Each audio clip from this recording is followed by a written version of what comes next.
My first contact with music was very, very important for me. That very first contact, because it came after I was very, very struck and blessed actually by the last World War II years.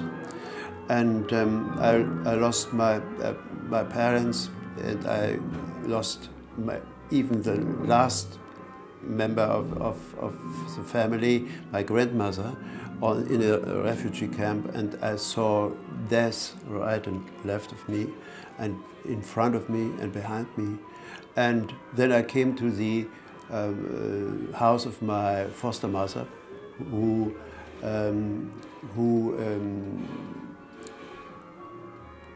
gave me, in a way, life back.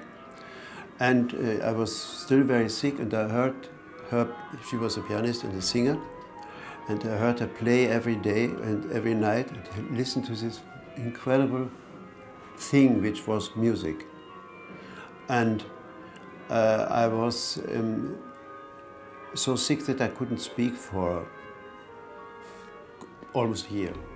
And but my foster mother realized that I listened very, very attentively and was very moved. And she asked me, "Do you want to play also?" And I said, "Yes." It was my first word again after a lot of time. And that was incredibly important for me, to have the chance and a way to express myself and to get rid of this, or not get rid, but have a let out for these impressions, for these terrible impressions I had. And the music gave me the possibility to express now. And this has not left me until now. I find always this urge to express. And also with orchestras, I want everybody to identify with the music in a way that everybody expresses herself or himself in every note.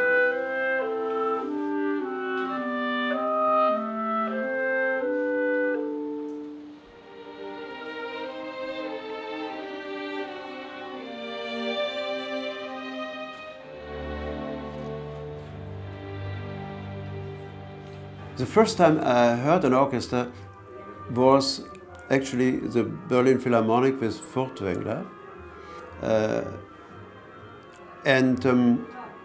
It was such an overwhelming experience to hear the sheer sound of a first-class orchestra. It was a Beethoven program with Beethoven's fourth, Beethoven's fifth, in the middle the große Fuge for a big string orchestra. And so all these three things, the sheer sound of orchestra, the impact of that composer, and the personality of this great conductor overwhelmed me. And again, my foster mother saw that, and she said afterwards to me,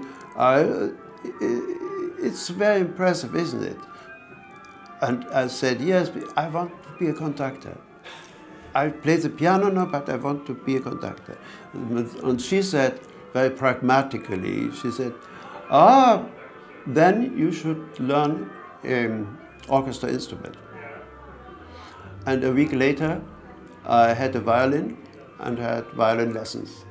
So I studied also the violin for 15 years. Then I gave it up because I studied conducting also, and it was just too much.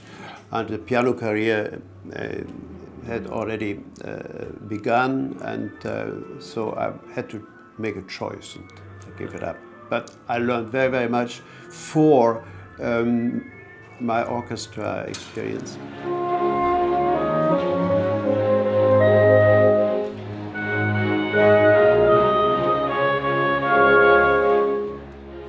A self-governed orchestra has, for me, big advantages, I think, because the musicians are nearer to their, in quotation mark, product. they are near to the choices they make, or they make the choices themselves. They have to think about the choices of repertoire, of conductors, of guest conductors, of musicians and their auditions, new musicians.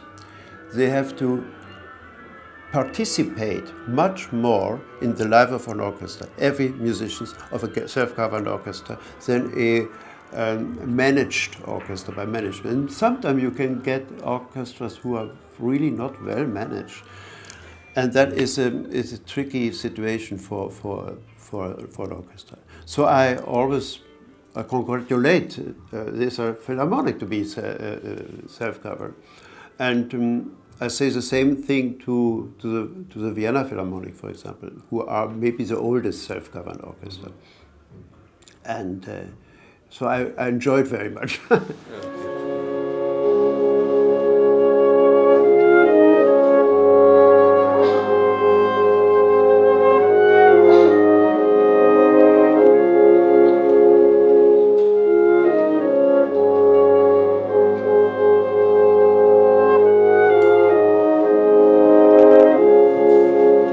Music empowers us of very, very much.